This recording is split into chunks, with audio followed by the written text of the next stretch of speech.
சூப்பரான டேஸ்ட்டான கருவேப்பிலை சிக்கன் எப்படி செய்கிறது அப்படிங்கிறத பார்க்க போகிறோம். இந்த மாதிரி செஞ்சு சுட சுட சாதத்தில் பிசைஞ்சு சாப்பிட்டிங்கன்னா சொல்லவே வேணாம், டேஸ்ட் ரொம்பவே எக்ஸலண்ட்டாக இருக்கும். கண்டிப்பாக நீங்களும் இந்த மாதிரி ட்ரை பண்ணி பாருங்கள். இப்போ கடாயில் கருவேப்பிலை போட்டு நல்லா வறுத்து எடுத்துக்கலாம். இது கூட பட்டை, கிராம்பு, ஏலக்காய், அன்னாசிப்பூ, பட்டை மிளகாய், மல்லி, மிளகு, ஜீரகம், சோம்பு இது எல்லாத்தையும் நல்லா வறுத்து மிக்ஸி ஜாரில் போட்டு நல்லா அரைச்சி எடுத்துக்கலாம்.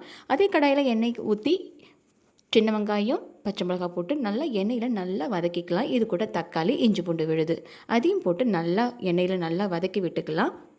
நல்லா வதக்குனது மஞ்சத்தூள், காரத்தூள், மல்லித்தூள், கரம் மசாலா போட்டு நல்லா வதக்கிட்டு நம்ம வச்சுருக்கிற சிக்கனையும் இது கூட நம்ம போட்டுக்கலாம்.